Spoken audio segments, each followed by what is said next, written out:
अहं दामण्डलाकारं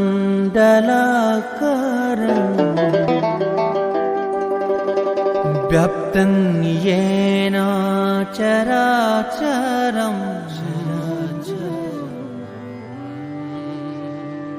तत्पदं दर्शितं येन तस्मै श्री गुरवे नमः। अखण्डमण्डलाकारं